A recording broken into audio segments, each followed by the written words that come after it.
It was nearly 1 in the morning when exhaustion finally caught up with me. After a long shift at the station breaking up a bar fight and finishing endless paperwork, I had collapsed onto the couch, half asleep, the television flickering weakly in the dark. My uniform still smelled faintly of smoke and sweat, and all I wanted was a few hours of peace. Outside, the night was restless. Dogs barked somewhere down the street. The roar of a motorbike echoed as a few neighborhood kids raced through the narrow road. Even at this hour, the city refused to sleep. I sighed, closed my eyes, and tried to let my body melt into the silence. Then a knock. Sharp, urgent, desperate. It cut through the night like a scream. I froze, my heart lurching. 3 heavy thuds followed, faster, louder. My police instincts flared to life in an instant. Who could be knocking at my door at this hour? I grabbed a chair out of habit, out of caution, and moved quietly toward the door. "Who's there?" My voice trembled slightly, not from fear, but from the heavy sense that something terrible was waiting on the other side. No answer, only another set of weaker knocks, and then a voice I would recognize anywhere, hoarse, broken, trembling. "Mom, please, open the door." My blood turned to ice. That was Sarah, my daughter. I threw the lock open. The door swung wide, and she collapsed into my arms. Her body was trembling uncontrollably. Under the dim porch light, I saw her face, her lips split and crusted with blood, her left eye purple and swollen. She clutched her stomach as if trying to hold herself together. "Sarah, oh my God, what happened to you?" I gasped, my voice breaking. She sobbed against my chest, her words barely audible. "He hit me, Mom, because of his mistress." For a heartbeat, everything stopped. The world around me, the ticking clock, the howling dogs, the night itself fell silent. All I could see was my daughter, broken and shaking, her tears soaking through my shirt. Rage and sorrow collided inside me. My throat burned, my pulse roared in my ears. I helped her inside, guided her to the sofa, and ran for the first aid kit. My hands trembled as I cleaned the blood from her lip, each wipe cutting into me like glass. When I gently lifted her blouse to check the bruises, I froze. A dark, sprawling mark covered her abdomen, black and purple, the size of a man's fist. My breath hitched. It wasn't just pain, it was cruelty. "He did this to you, didn't he?" "Robert?" She didn't answer, just sobbed harder, her whole body shaking. I swallowed the storm rising in my chest. I was a mother, but I was also a cop, and I knew exactly what came next. I wrapped her in a blanket, whispering softly, "You're safe now. You're home." But inside, I made a silent vow. Whoever hurt my daughter would pay for every bruise, every tear, every breath of fear he had put in her. Outside, the wind howled. The night wasn't quiet anymore, it was listening. The night air outside was sharp and heavy when I carried Sarah to the waiting taxi. My old car was still at the mechanic shop, and I couldn't afford to lose time. Sarah leaned against my shoulder, trembling, her voice breaking between sobs. "I'm sorry, Mom, I didn't want to wake you, but I couldn't take it anymore." Every word stabbed through my heart. She shouldn't have been apologizing, not for surviving, not for running to me. I pressed my hand against hers and whispered, "You did the right thing, sweetheart. You came home." The taxi engine hummed as we drove through the sleeping streets. The streetlights blurred through the window, painting pale streaks over Sarah's swollen face. I wanted to scream. I wanted to turn back time. But the only thing I could do was hold her close and keep her awake. By the time we reached the hospital, dawn was still a rumor behind the mountains. The neon sign above the emergency room flickered, buzzing faintly in the quiet. I paid the driver and helped Sarah out, her legs shaking beneath her. The smell of antiseptic and cold tile hit me like a slap. Dr. Letitia Figueroa, the night shift physician, was already waiting at the door. She was an old colleague, someone I trusted. Her eyes widened when she saw Sarah. She didn't need to ask a thing. One look was enough. "Let's get her inside," she said quietly, motioning for a nurse. As the nurse guided Sarah to a stretcher, I followed, my steps heavy. The moment the harsh white light hit her skin, I saw it all, bruises blooming like shadows down her shoulders, red marks circling her wrists, silent proof of everything she had endured. I gripped the edge of the examination table to stop myself from shaking. My voice came out low, cold, almost unrecognizable. "Take pictures of everything. Every mark, every wound. This isn't going away." Dr. Figueroa nodded grimly. We'll also do an x-ray. I suspect possible rib fractures. I turned away before Sarah could see my tears. I didn't want her to see me broken, not tonight. She needed strength, not sympathy. When the nurse rolled her away for tests, I stepped into the hallway and pressed my back against the wall. My phone buzzed in my pocket. Unknown number. I didn't have to look. I knew who it was. Robert. I declined the call. Then another came. And another. The screen lit up with his name, Robert Mendez. I stared at it for a long moment, my jaw clenched so hard it hurt. Finally, I turned the phone off completely. That man's voice would not enter my life tonight. When I went back into the room, Sarah was asleep or something close to it. The sedative was taking effect. I sat beside her, my hand brushing over her hair. Her face, pale and soft under the hospital light, took me back to when she was 5 chasing butterflies in the garden, laughing with her whole heart. How did we end up here?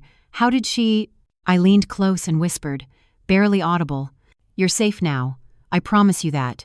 Whatever it takes, I'll make him pay." A nurse came in quietly. "She's stable for now. You can take her home in the morning." I nodded, exhaling slowly.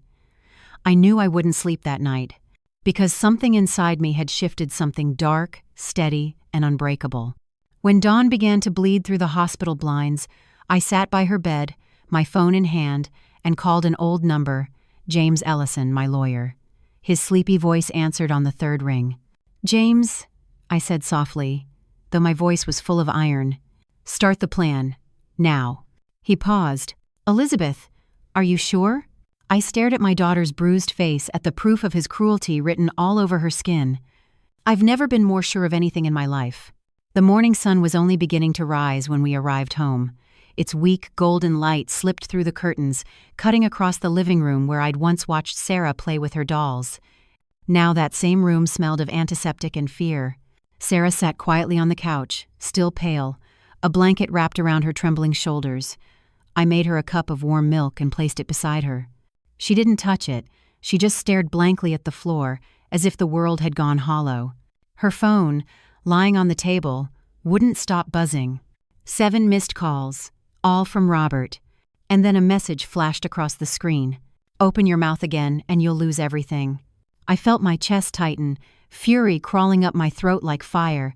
I reached for the phone, but Sarah snatched it from me, clutching it to her chest. "Don't look, Mom.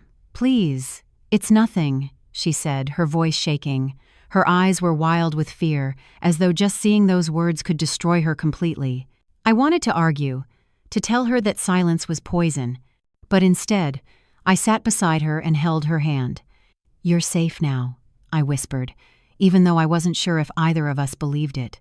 Outside, the neighborhood began to stir, the sound of brooms sweeping driveways, radios turning on, and dogs barking at the morning light. Across the street, Miss Camila, our elderly neighbor, was already out in her yard, watering her plants. She saw me through the window, frowned, and hurried over. "Elizabeth," she said, her voice breathless, "I heard noises last night, crying. Was everything all right?" I hesitated. Then I told her the truth, about the beating, about Sarah running away in the middle of the night. Her eyes darkened with anger. "That bastard," she muttered through clenched teeth. "He walks around pretending to be a decent man, but I always knew something was off." Her words carried the kind of righteous fury that only women who have lived through pain can summon. And in that moment, I felt something I hadn't felt in hours: solidarity. "Camila," I asked carefully, "your camera, the one above your front door, does it record at night?" She nodded. "Of course. Do you need it?" I followed her across the street, the gravel crunching under my boots. She unlocked her phone, opened the app, and pulled up last night's footage. There it was, the image that froze my heart. Sarah pounding weakly at my door, her sobs barely audible through the microphone. The timestamp read 1:02 a.m. For a moment, I couldn't breathe. My hands trembled as I recorded the footage onto my own phone. Camila watched me quietly and said, "Don't let this go, Elizabeth. Get justice for your girl. You've got the strength for it." I nodded, swallowing the lump in my throat. "I will. I swear it." Back at home, I went straight to my bedroom. Inside my closet hung my police uniform, crisp blue shirt, khaki pants, the belt, the holster. I ran my fingers over the fabric, The weight of it had always meant duty, but today it meant vengeance. I dressed slowly, button by button, like a ritual. When I caught my reflection in the mirror, I barely recognized the woman staring back. The softness in her eyes was gone. All that remained was resolve. Then I opened the drawer of my desk and pulled out my digital camera. One by one, I lifted the blanket off Sarah, as gently as I could, and began taking photos: the split lip, the bruised eye, the dark mark across her stomach. Each flash was a silent scream, a vow that this violence would not disappear into the dark. When I finished, I backed up every photo on my laptop and stored a copy on a USB drive. The screen glowed faintly in the dim morning light. I sat there for a long time, watching it, knowing there was no turning back now. By the time the clock struck 8, Sarah was asleep again, her breathing shallow but peaceful. I went to the kitchen, made a bowl of chicken soup, and carried it to her bedside. She stirred as I sat down. Her eyes fluttered open. "Mom! Are you going somewhere?" I smiled faintly. "No, sweetheart. I'm just getting ready." "For what?" she whispered. I brushed her hair away from her bruised cheek and said softly, "For justice." The house was silent, except for the soft hum of my laptop. I sat at the dining table, surrounded by papers, USB drives, and photos spread across the wood like puzzle pieces of a crime I could never forget. The morning light slanted through the curtains, and dust motes drifted through it like ghosts. When the clock struck 9, I picked up my phone and called James Ellison again. He answered quickly this time, his tone alert. "Elizabeth," he said, "I've been expecting your call. You said you wanted to begin the plan. Are you ready?" I looked toward Sarah's closed bedroom door. Her breathing was faint, even, but I could still see her bruised face in my mind, still hear her whisper, "He hit me." "Yes?" I said, my voice steady. "Completely ready." "Then meet me at my office this afternoon. Bring everything: documents, photos, any evidence you have." "I will," I replied. "And James, don't underestimate him. Robert isn't just violent, he's cunning." "I know," James said gravely. "That's why we'll hit him where it hurts the law." By midday, the sky had turned gray, heavy with unspent rain. I left Sarah resting at home under Miss Camilla's care. Before I left, Camilla caught my hand. "Don't worry," she said. "I'll keep an eye on her. No one will come near this house." Her words were simple, but they gave me more comfort than she could know. Sometimes the strongest allies come from the quietest corners. I drove to James's office downtown, the same one where I had stood years ago testifying against gang leaders. Back then, my badge was my armor. Today, it was my burden. James was waiting by the window, sleeves rolled up, his desk already covered with files. When I laid out the photos and the video footage, he examined them one by one, his eyes narrowing. "Good work," he said finally. "This is solid. We have physical evidence of assault, and thanks to Camilla's footage, a verified timestamp proving Sarah fled at 1 a.m. That alone undermines any claim he might make about her lying." He leaned back, tapping a pen against his chin. "But we'll need more: medical documentation, psychological evaluation, and if possible, proof of ongoing threats." I nodded. "She's still getting messages. He won't stop." James looked up at me, his expression sharp. "Then we'll make him stop. You'll file a restraining order today. And Elizabeth," he hesitated, "you're not just a mother in this case. You're an officer. That means every move you make must be by the book." His reminder cut deep, because I already knew what he meant. My badge gave me power, but it also tied my hands. "I understand," I said quietly. "But if the law fails, I won't." James gave a small, weary smile. "That's what I'm afraid of." When I got home that evening, Sarah was asleep again, her face half buried in the pillow. Miss Camilla had left a pot of soup on the stove and a note on the counter. "She's safe. Rest when you can. You'll need your strength." I smiled faintly. Even in the darkest moments, kindness had a way of slipping in. As I sat by Sarah's bedside, I noticed her phone light up again. This time I didn't hesitate. I reached over and switched it off completely, then removed the SIM card. No more threats. Not tonight. I replaced it with another SIM from my work phone, one only I could monitor. He wouldn't reach her again. Outside, thunder rolled across the horizon. I stood at the window, staring at the storm clouds gathering, and for the first time since that night, I felt something stirring in my chest. Not fear, not grief, but resolve. Robert thought he could beat her, threaten her, silence her, but he had made one fatal mistake. He'd forgotten who her mother was. The next few days passed in a blur of exhaustion and quiet fury.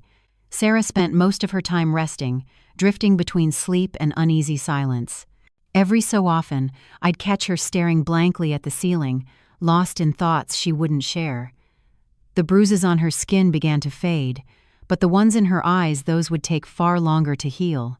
I filled the silence with action. Every morning before sunrise, I reviewed the files, the photos, and the video footage from Miss Camila's camera.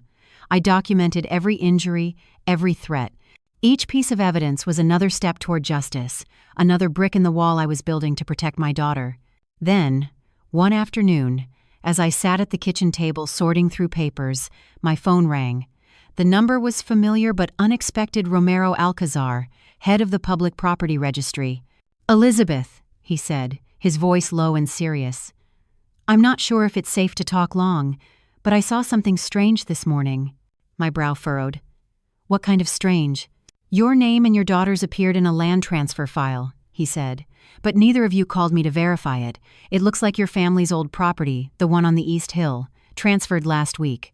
For a moment, I couldn't even breathe. "That's impossible," I said. "We haven't signed anything." Romero sighed. "That's what I thought, but the papers are already filed." I grabbed my car keys without a second thought. "Don't move those files, I'm coming now." The office was crowded and humid, filled with the smell of paper and ink. Romero met me at the entrance and led me to his small, cluttered desk. He handed me a folder, his expression grim. Inside were the documents, the land transfer papers, stamped and sealed, bearing both my name and Sarah's. My heart sank. The signatures looked shaky, but there they were, our names forged with frightening precision. "Who brought these in?" I asked, my voice dangerously calm. "One of my clerks said it was your son-in-law," Romero said quietly. "Robert? He claimed you had authorized him to handle it because you were busy with police work." For a second, the room tilted. The air felt thin. Robert hadn't just beaten Sarah, he'd stolen from her, from us.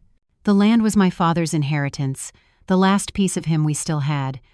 I remembered being a child, running barefoot through the tall grass on that property, hearing my father's laughter echo between the hills. And now, that memory, those roots had been forged away with ink and lies. I clenched my fists. "Romero, can you give me a certified copy of this file?" He nodded, lowering his voice.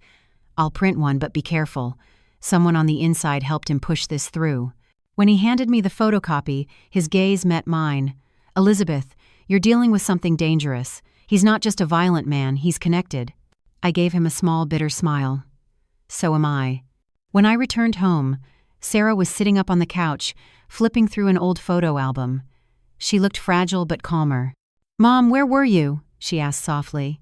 I hesitated before answering. "At the registry office." She looked up, eyes wide. "Why?" I placed the folder gently on the table. "Because Robert forged our signatures, Sarah. He transferred Grandpa's land to his mistress."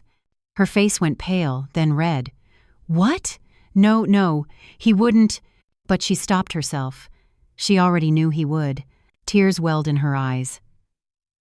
"That land was Grandpa's dream, Mom. He used to say it would always belong to the family." I took her hands in mine. "And it still will. But now we have proof of fraud." That night, I met James Ellison again at his office. The city lights glimmered through the blinds as I laid the new evidence before him. He read in silence, his brow tightening with every page. Finally, he looked up. "This changes everything. With this, we can add fraud and forgery to the charges. He won't escape this time." I nodded. "I don't just want him arrested, James. I want every lie stripped away, every stolen thing returned." He gave a faint smile. "Then we'll do it the right way. But, Elizabeth, keep your gun close. Men like him get desperate when they start to lose." When I got home that night, I locked the doors, checked the windows, and stood by Sarah's door for a long time. She was asleep, her face turned toward the lamp's faint light, the shadows soft on her bruised cheek. I walked to my room, opened the safe, and placed the documents inside the photos, the medical report, the video, and now the fraudulent deed. Each piece of evidence was a promise, each one a weapon. As I closed the safe, I whispered to the darkness, "You took my daughter's peace, Robert. But now, I'm taking yours." Saturday morning arrived under a heavy gray sky. The air smelled like rain and gasoline, thick, metallic, and tense, just like my mood. I had barely slept.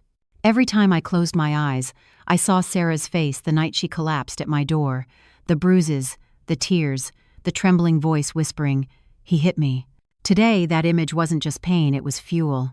I left Sarah at Miss Camilla's house early, knowing she'd be safe there. The police patrol I had requested now passed by every few hours, headlights sweeping across the quiet street. Camilla met me at her gate, her eyes full of concern. "Are you sure you want to face him alone?" she asked. "I have to," I said simply. "This isn't about fear anymore." She nodded, pressing a rosary into my hand. "Then go, and may God stand beside you." I didn't know if I believed in divine help anymore, but I took it anyway. Robert's pawn shop sat at the edge of town, a squat, low building with faded letters above the door. Mendez and Sons, Loans, Repairs, Gold. It had always reeked of oil, smoke, and deceit. When I pulled up, 2 of his thugs were outside, rearranging boxes. One of them, a tall man with a scar across his cheek, smirked when he saw me. "Well, look who's here," he sneered. "The mother-in-law cop." I ignored him and walked straight past. My boots echoed sharply on the cracked tile floor. Inside, Robert sat behind a cluttered desk, counting a stack of dollar bills. He looked up and smiled a slow, mocking grin that made my blood turn to ice. "Well, well, if it isn't my favorite police officer," he said, leaning back in his chair. "What brings you here, Mom?" His voice oozed sarcasm. He wanted me to lose control, to yell, to break. But I'd dealt with worse men than him before. I dropped a folder onto his desk. The papers fanned out photos of Sarah's bruises, the hospital report, the security footage from Miss Camilla's camera, and, on top, the forged land deed with his signature and Denise's name scrawled across it. Robert glanced down, his smirk faltering for just a heartbeat before he leaned back again, forcing a laugh. "What's all this? Little papers? You think they scare me?" I met his gaze, calm and cold. "They don't have to scare you, Robert. They'll destroy you." He slammed his hand on the desk, his voice rising. "You think you can touch me? This town knows who I am. You're just an old woman with a badge and a grudge." I stepped closer, my voice low but sharp as glass. "No, Robert, I'm a mother, and that's something far more dangerous." The thugs at the doorway started moving forward, but I pulled my jacket aside just enough to reveal my police badge, the metal glint catching the dim light. "Go ahead," I said. "Take one more step." They froze, uncertain. Robert's face flushed red. He stood up, his chest heaving with rage. "Your daughter deserved what she got," he spat. "She talked back, disrespected me. She needed to be disciplined." My vision blurred for a moment. I could feel my heartbeat in my throat. Every word he said was gasoline poured over the fire inside me. I wanted to reach across the desk and strike him, but instead I forced myself to stand still, to let the silence burn him. Finally I spoke, my voice trembling not with fear, but with fury barely restrained. "From this moment on, Robert, you're no longer part of this family. The law will deal with you, and so will I." He gave a cruel laugh. "If you walk out that door, you'll regret it. Don't think I can't make people disappear in this town." I picked up the file, tucked it under my arm, and turned to leave. At the door, I stopped and looked back one last time. "You already made one person disappear, Robert," her smile. "And that's the one thing I'm bringing back, no matter what it costs." Outside, the air felt colder, cleaner. The first drops of rain began to fall, tapping softly against my car's windshield. I pulled out my phone and called James Ellison. "It's time," I said simply. "Time for what?" he asked. "To file the lawsuit," I replied. "He won't stop unless we make him." James hesitated. "He'll come after you, Elizabeth. Be ready for that." I watched the raindrops blur the world beyond the glass. I've been ready since the night he touched my daughter. A few days after that confrontation, the whole town seemed to shift against me. It began like a slow poison, one whispered rumor at a time. When I went to the market that morning, the air felt heavier than usual. People glanced at me, then quickly looked away. 2 women by the vegetable stall stopped talking the moment I passed. Still, I caught fragments of their hushed voices. I heard Sarah made it all up. Her husband said she was the violent one. You know how some women exaggerate. The words cut deeper than any knife. These were the same people who had waved to Sarah since she was a child, who had eaten at our table, who once called me Officer Arriaga with respect in their eyes. Now, their stares felt like daggers. I clenched my jaw, forcing myself to keep walking. But when I turned the corner, I overheard another conversation, two old men sipping coffee at the cafe window. That cop's gone too far, using her badge to destroy her own son-in-law. My chest tightened. I wanted to scream that they were wrong, that they hadn't seen Sarah's face that night, hadn't heard her sobs echo through the dark.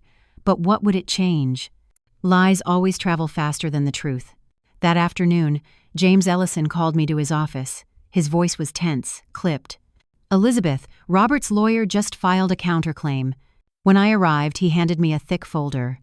The legal document was full of venom accusations of slander, abuse of authority, and fabrication of evidence. Robert claimed Sarah had faked her injuries to extort him, and that I, a police officer, had manipulated the case for personal revenge. My hands trembled as I flipped through the pages. The ink bled into my vision. "He's calling me a liar," I said softly. James sighed. "He's calling you dangerous. He's trying to flip the story to make the abuser the victim." I leaned back in the chair, staring at the ceiling. "And the worst part? People are believing him." James's tone softened. "Public opinion is fragile, Elizabeth. But we have evidence, and evidence doesn't lie. We stay calm, we stay legal, and we let the truth do its work." I nodded, but inside, calm was the last thing I felt. When I got home, Sarah was sitting by the window, pale and quiet. I tried to smile. "James says the case is moving forward." She turned to me, eyes glassy. "Mom, people are talking about us. They're saying I provoked him, that I'm lying." Her voice broke. "They look at me like I'm dirty." I knelt beside her, taking her hands in mine. "Let them talk. Words can't hurt us anymore. We have the truth, and the truth always wins in the end." But even as I said it, a small part of me wondered if I still believed it. That night, I walked to the corner store to buy milk. The owner, Mrs. Ortiz, an old acquaintance, called me aside. She lowered her voice. "Elizabeth, be careful. People are saying you forged the land papers yourself that you're trying to steal from Robert." A chill ran through me. "What?" She nodded. "He's spreading it everywhere. He's turning everyone against you." I thanked her quietly, forcing a smile. But when I stepped outside, my hands were shaking. The street was dark. Wind carried bits of trash across the pavement. When I reached my house, a white envelope was lying under the door. No address, no stamp. I opened it and froze. Inside was a note, scrawled in messy handwriting. "Shut up, or you'll lose your daughter." For a long time I stood there staring at those words. Then, slowly, I exhaled and folded the note. My hands weren't trembling anymore. I placed it inside the growing folder of evidence on the dining table right next to the photos, the reports, the forged deed. Every threat he sent me was another nail in his coffin. That night I drove to James's office again. When I showed him the note, he studied it quietly and said, "Good. The dirtier he plays, the deeper he buries himself. But Elizabeth, this means he's getting desperate. You need to be careful." He leaned forward. "The only way to break this is with something undeniable. A witness. Someone from his side." I frowned. "Someone like who?" He hesitated before saying it. "Denise Salgado." The name dropped like ice into my chest. Robert's mistress. The woman who had helped destroy Sarah's marriage. The woman who had stood by while my daughter was beaten. I gritted my teeth. "You think she'd talk?" James met my eyes. "Maybe, if she realizes Robert will throw her under the bus next." I didn't answer. I was already thinking about what I had to do. The plan forming in my head was dangerous, but so was staying silent. That night, as the clock struck midnight, I looked at the folder of evidence spread before me. I could almost hear my father's voice again, the voice that had once told me that justice doesn't wait for the brave, it makes them. And so I whispered into the quiet, "If Denise is the key, I'll find her." By the next evening, my decision was made. If Denise Salgado was the key to bringing Robert down, then I would find her no matter what it took. It wasn't hard to track her down. In a small town like ours, whispers carried faster than the wind. She was often seen at a place called El Rancho Azul, a rundown bar at the far end of Hidalgo Street, a place for people who wanted to forget their names and their mistakes. I waited until nightfall, dressed in old jeans, a loose jacket, and a baseball cap pulled low. No badge, no uniform, just a mother with a purpose. The bar smelled of stale beer, cigarette smoke, and regret. A mariachi song played over the speakers, muffled by the chatter of men already drunk enough to slur. Neon lights flickered above the cracked wooden floor, painting everything in sickly red. I found a shadowed corner and ordered a coffee bitter and black. Then I waited. An hour passed. Then, at exactly 10 o'clock, she walked in. Denise Salgado. Her red dress clung to her like a warning sign. Her lipstick was the same deep shade of crimson. She walked with the same false confidence I'd seen in the photos I'd taken, shoulders straight, chin high, pretending she wasn't crumbling inside. For a moment, I hated her. Then, as I watched her glance nervously over her shoulder before ordering a drink, I realized something else. She was terrified, too. I rose from my seat and crossed the room. When I sat across from her, she looked up, confused and wary. "Do I know you?" she asked, her voice sharp. I didn't answer. I simply placed an envelope on the table between us. The paper was thick and worn, sealed with a clip. "What's this?" "Open it," I said quietly. She hesitated, then tore it open. Inside were photocopies of the forged land transfer, a printout of her bank debts, and a note from the registrar confirming Robert's fraud. Her painted lips parted slightly as she flipped through the papers. When she looked up again, her face was pale. "Where did you get these?" she whispered. "I'm a police officer," I said softly. "And I'm also Robert's mother-in-law." Her eyes widened. She laughed once, short and bitter. "So you came here to threaten me?" "No," I replied. "I came to save you." She frowned, confused. "Robert forged my signature.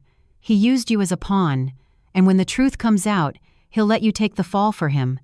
Do you really think he'll protect you?" Denise's fingers tightened around her glass. "He said he'd give me a share of the land.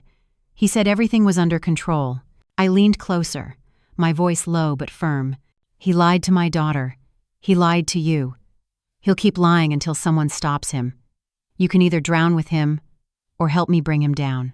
For a long time she didn't speak. The bar's noise seemed to fade, replaced by the pounding of my own heartbeat. Finally, she swallowed hard and said, "And what happens if I help you?" "You'll testify," I said, "and I'll make sure the court knows you cooperated. You'll walk away clean, but if you stay silent, you'll face fraud charges and lose everything." She looked away, blinking fast, as if fighting tears. Her hands trembled. "You don't understand. He's dangerous. If he finds out I talked to you." I slid my badge onto the table, the metal catching the red light. "Then he'll have to go through me first." Just then, the door slammed open. 2 men stepped inside Robert's enforcers, the same ones from the pawn shop. Their eyes swept the room, and one of them spotted me instantly. Denise's face drained of color. "Oh God, it's them." I didn't move. I simply reached for my badge and laid it flat on the table where they could see it. They froze halfway across the room. "Try something," I said quietly, never breaking eye contact. They stared for a moment, then turned and left, muttering under their breath. When they were gone, Denise exhaled shakily. She looked at me with something like awe and maybe, for the first time, trust. "All right," she said finally, her voice trembling. "I'll testify, but you have to promise me one thing." "What?" "Keep me safe. Please." I nodded slowly. "You have my word." That night, I called Commander Rosales from my car. The engine hummed quietly as rain tapped against the windshield. "I need a safe house," I said.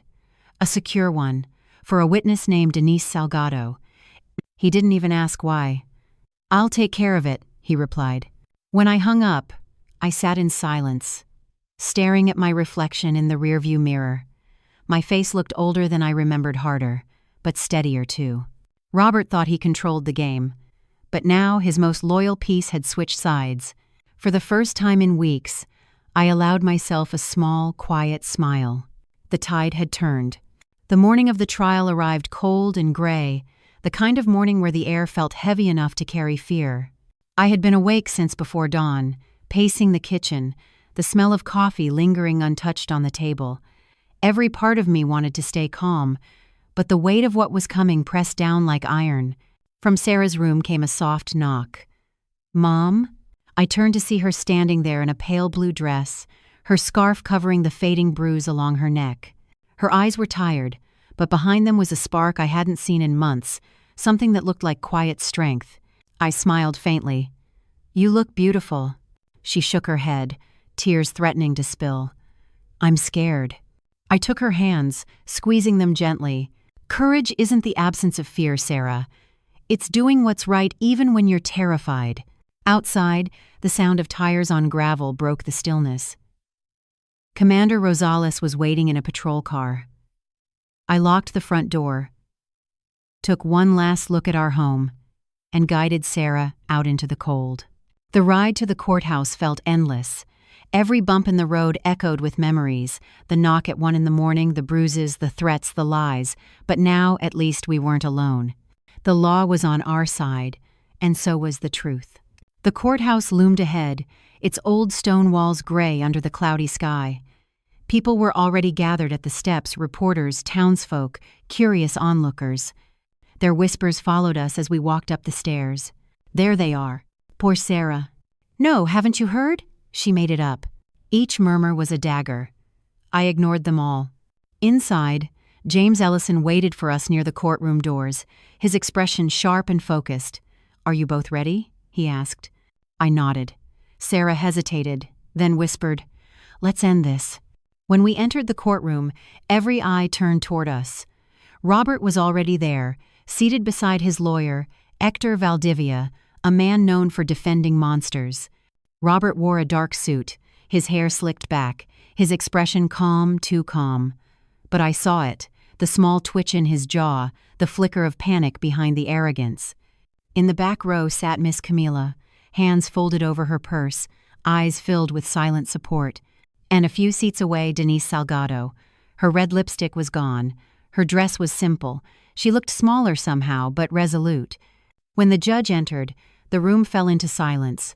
Judge Arturo Cervantes, a man whose presence commanded the air itself, took his seat. James stood first. "Your Honor, we present clear and documented evidence of physical abuse, fraud, and threats made by the defendant, Robert Mendez, against my client, Sarah Mendez, and her mother, Officer Elizabeth Arriaga." He laid everything out methodically, the medical report, the photographs, the video footage from Miss Camila's camera showing Sarah knocking on my door, the messages of threats.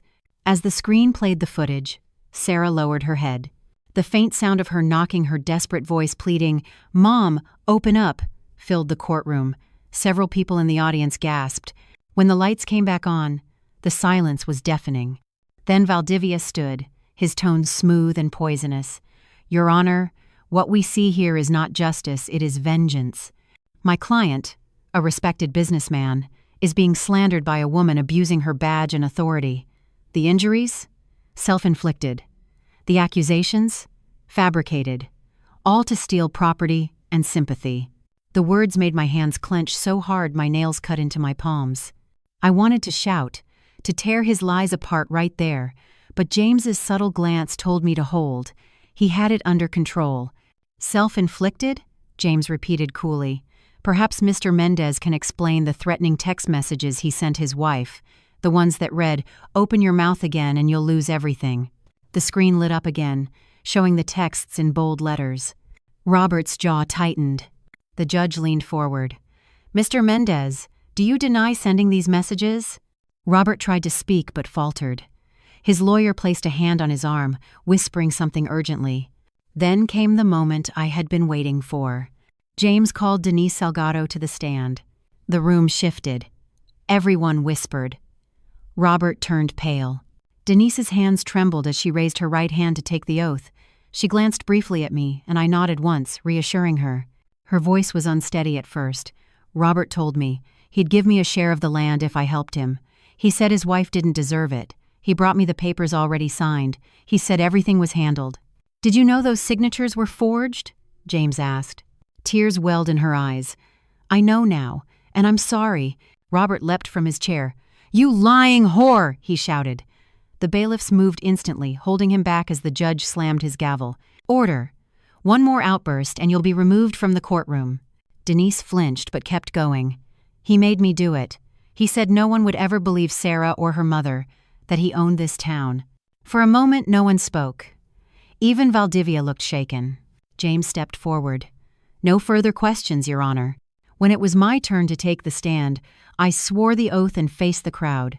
I could feel my heart hammering, but my voice came out steady. "I'm not here today as a police officer," I said. "I'm here as a mother. My daughter came to me beaten and terrified. The man who was supposed to protect her turned her life into a nightmare. I won't apologize for fighting back." I turned my gaze toward Robert. "That man isn't a husband. He's a coward hiding behind lies. And I will never, ever let him hurt her again." The room was silent except for the steady ticking of the clock. Judge Cervantes cleared his throat and adjusted his glasses. "The court will recess before rendering judgment," he announced. But I already knew. I could feel it in the air. The tide had shifted. As we stepped out into the sunlight, Sarah squeezed my hand. "Do you think we'll win?" she whispered. I looked at her, at the sky clearing above the courthouse, and for the first time in months, I smiled. "We already have, sweetheart," we told the truth. When court resumed after the recess, the room felt different, still tense, but charged with something new, something waiting to break free. The crowd had grown larger. Even those who had once whispered against us had returned, drawn by the weight of what was about to happen. Robert sat stiffly beside his lawyer. His face was pale, but his eyes burned with silent fury. He avoided looking at me, at Sarah or at Denise, who sat quietly in the witness area, twisting her fingers in her lap. Judge Arturo Cervantes entered and took his seat. The entire courtroom stood, the floorboards creaking under the collective breath of anticipation. When he began to speak, his voice carried like a slow drumbeat through the room. After reviewing the evidence, the testimonies, and the corroborating medical and legal documents, this court finds the defendant, Robert Mendez, guilty of domestic violence, forgery, and coercion. A murmur rippled through the audience. Robert's lawyer tried to interject, but the judge raised a hand, silencing him.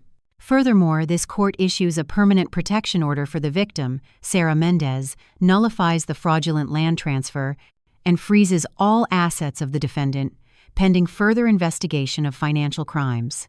The judge's gavel struck once hard. Final. This court is adjourned. For a heartbeat, no one moved. Then the noise broke a collective exhale, whispers turning into applause. Robert stood, face twisted in disbelief. "This isn't over," he shouted. "You'll regret this, Elizabeth. Both of you." Before he could take another step, 2 uniformed officers moved in and cuffed him. The metallic click of the handcuffs echoed through the chamber like a verdict of its own. I didn't look away. I met his eyes, calm and steady, until the officers dragged him out of sight. For the first time since that terrible night, I felt air filling my lungs again. Sarah's hand found mine. She was crying, but it wasn't fear this time. It was release. Outside the courthouse, the sky had cleared. The midday sun poured over the steps, warm and bright, as if the world itself had been waiting for this moment. People murmured as we passed. Elizabeth won. Justice won. But I didn't feel victorious. Not yet. I felt something quieter, a fragile peace, trembling but real. James came up beside us, smiling faintly. "You did it," he said. I shook my head. "We did it." Then I glanced toward Denise, who stood a few paces away, her eyes downcast. When our gazes met, she whispered, "I'm sorry." I nodded. "Go live your life right this time." She gave a tearful smile and disappeared into the crowd. That afternoon, as I sat on the porch with Sarah, I finally let the silence wash over me. The birds sang in the trees. The wind carried the scent of rain and earth. Sarah leaned her head on my shoulder. "Mom, is it really over?" I wrapped an arm around her. "It's over for him," I said softly. "For us, it's just the beginning." And it was true. Justice had been served, but wounds take longer to heal than verdicts. The law could punish, but only love could rebuild. Still, as I watched the sun sink beyond the rooftops, I knew we'd survived the worst. And survival was its own kind of victory.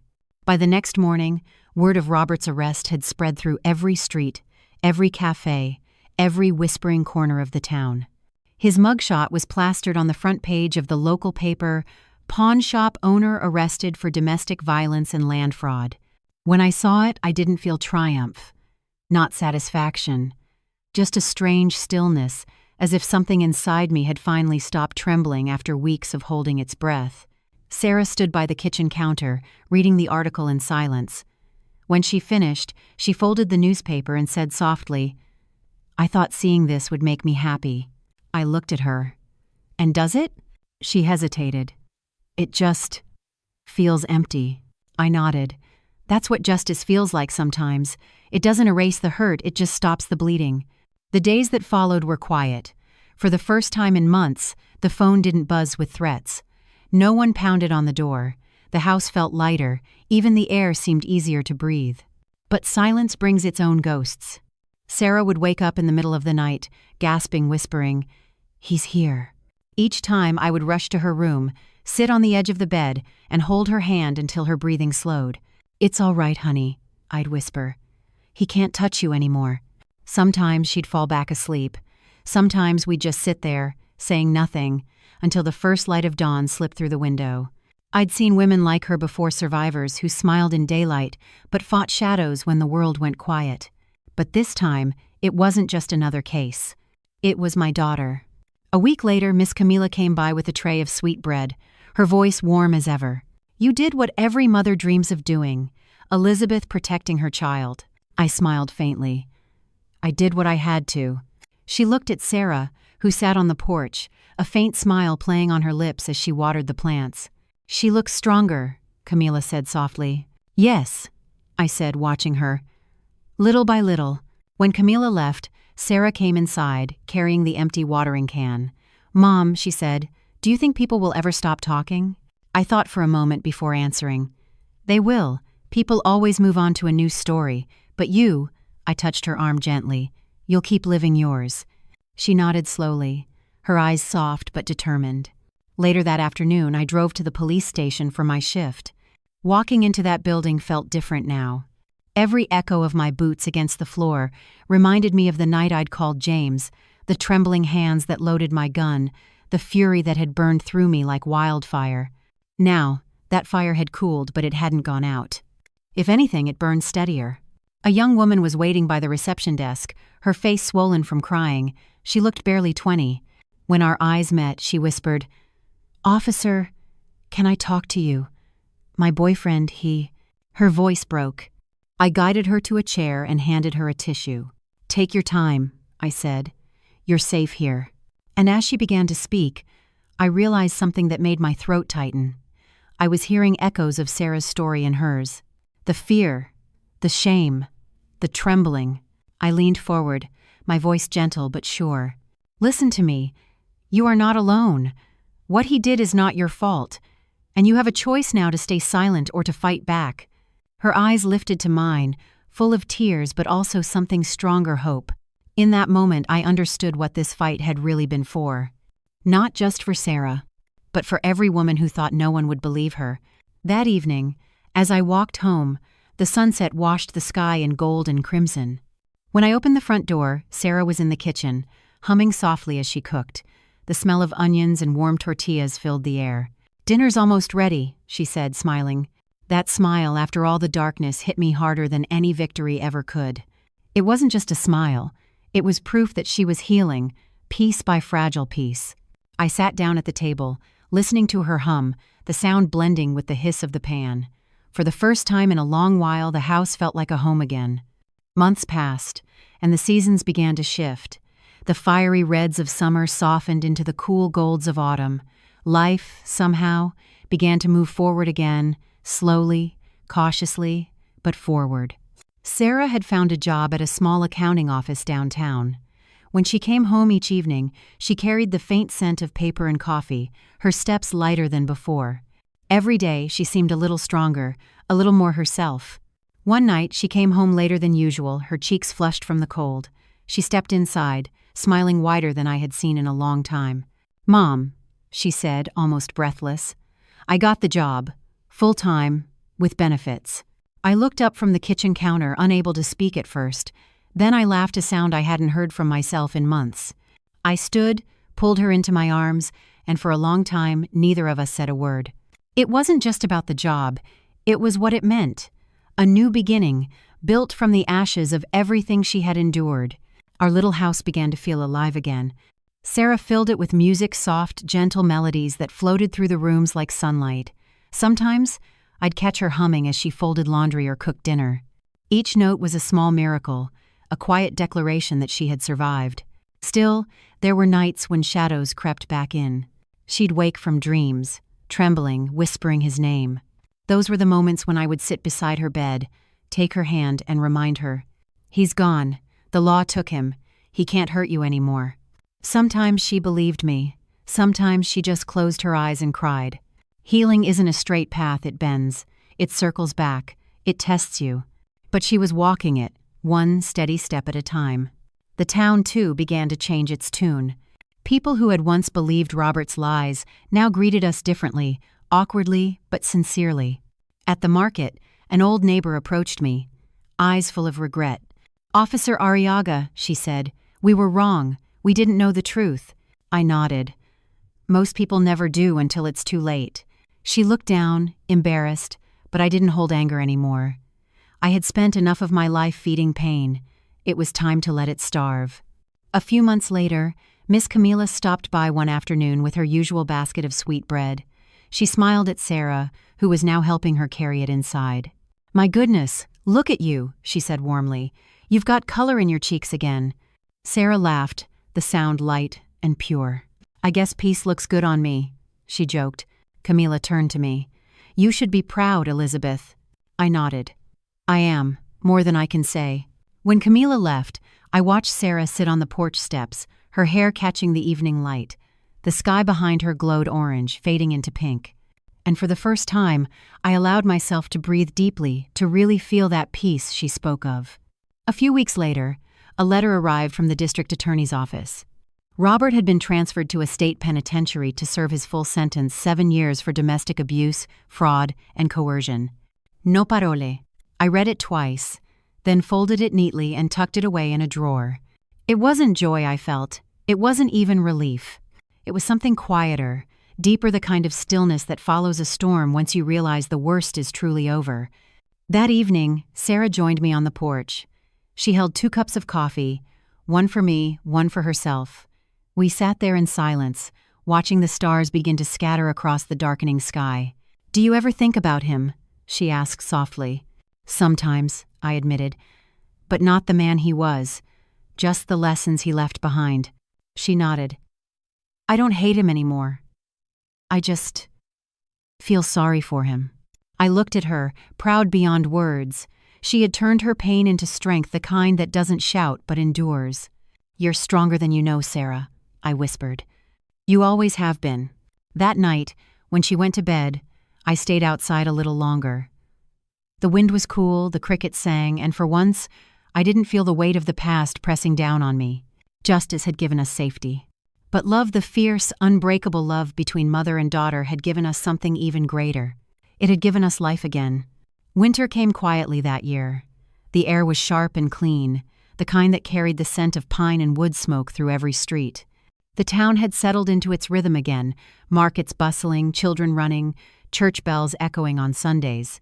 To anyone looking from the outside, everything seemed normal. But for me, normal would never mean the same thing again. Every morning, when I put on my uniform and pinned the badge to my chest, it no longer felt like a symbol of duty. It felt like a promise to the women whose cries had gone unheard for too long. At the station, I started volunteering extra hours, reviewing old domestic violence reports, searching for patterns in the silence. So many complaints filed and later withdrawn, so many names blurred by fear. One afternoon, a young officer named Marquez stopped by my desk. "Lieutenant," he said, holding a file. "Another domestic call came in from the South District. Same house, 3rd time this month. The wife refuses to press charges." I took the file and studied it. The handwriting, the pattern, the way fear hid between the lines, it was all too familiar. "Marquez," I said quietly, "we don't wait for another bruise to believe her. We go now." He hesitated. "You think she'll talk?" "She doesn't have to," I replied. "We just have to listen." That night, we brought the woman and her children into protective custody. She didn't say much, just looked at me with wide, tear-streaked eyes.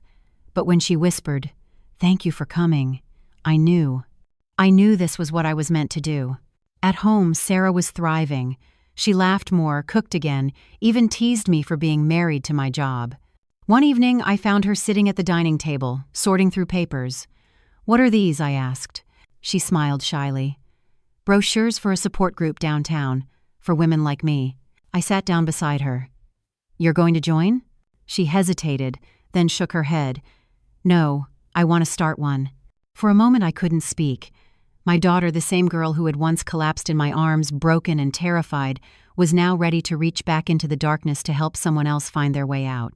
Pride swelled in my chest, so big it hurt. "You'll change lives, Sarah," I said softly, "just by standing up." She smiled. I learned from the best. Weeks turned into months. Together, we began to build something bigger than revenge, bigger than even justice, it was hope. Sarah's support group met every Thursday evening in the community center. The first night, only 3 women came. By the end of the month, there were 12. Some brought their children. Others came alone, shaking, afraid to speak. But Sarah listened to them. She listened the way I had listened to her. And in that small room, filled with coffee cups, folded chairs, and quiet tears, healing began to bloom. I often stood in the doorway, watching. Each story they shared was a scar turned into strength, a pain turned into purpose. One night, as we walked home together, Sarah slipped her arm through mine. "You know, Mom," she said, "I used to think what happened to me was the end of everything. But maybe it was just the beginning." The street lamps glowed softly above us, casting long shadows on the pavement. "Sometimes," I said, "God breaks us just enough to rebuild us stronger." Sarah smiled. "Then maybe we were meant to break a little." I looked at her, at the young woman she'd become, steady, brave, unafraid of her own story, and felt something deep inside me settle into peace. That night, before bed, I opened my notebook, the same one where I'd written down every piece of evidence against Robert. But now, the pages were filled with new names. Women we'd helped, shelters we'd built, programs we'd started. The war I'd once fought out of rage had become a mission built on compassion. As I closed the notebook, I whispered to the quiet house, "We did it, Sarah. We turned pain into something that matters." The prison loomed on the edge of the city, surrounded by high gray walls and barbed wire that glittered faintly under the winter Sunday. It had been nearly a year since the trial, and yet, when I stepped out of the car, a cold knot formed in my stomach. I wasn't here for revenge, not for closure. I was here to reclaim the last piece of myself that Robert had stolen my peace. The officer at the front gate recognized my badge and nodded respectfully. "Visiting Robert Mendez, are you?" he asked. "Yes," I said. My voice was calm, steady. "Just a few minutes." He led me through the metal detectors, the echo of my boots bouncing against the concrete floor. Each door clanged shut behind me with a heavy finality. The sound didn't frighten me anymore. I'd lived through worse prisons, the kind built inside the heart. When I entered the visitation room, Robert was already there, sitting on the other side of the glass partition. He looked smaller than I remembered. His once slick hair was unkempt, his face hollowed by time and bitterness. The arrogance that had once defined him was gone, replaced by something rawer, fear, perhaps, or regret. He lifted the phone, motioning for me to do the same. I hesitated, then sat down and picked it up. "Well," he said, voice hoarse, "I didn't expect you to come. What do you want, Elizabeth, to see what's left of me?" I studied him quietly.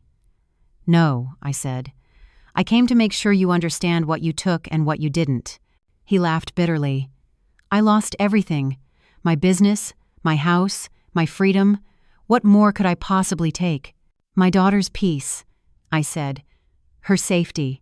Her smile." I leaned closer, my eyes locked on his. "But she got them back. We got them back. And you can't touch that anymore." He went silent. His hand tightened on the phone. "Do you think this makes you a hero?" he sneered. "You ruined my life." I almost pitied him. "Almost. You ruined your own life the day you thought power gave you the right to break someone smaller than you." He said nothing. His gaze fell, his fingers twitching against the glass. I stood up, ready to leave. "I didn't come here to forgive you," I said softly. I came to set you down, to stop carrying the weight of you in my heart." He looked up then, a flicker of something desperate in his eyes. "Elizabeth, wait." I paused. "Tell her." He swallowed hard. "Tell Sarah I—" "No," I interrupted. "You'll tell her nothing. You already said enough." And with that I hung up the phone, the click of the receiver ringing louder than any word he could have spoken.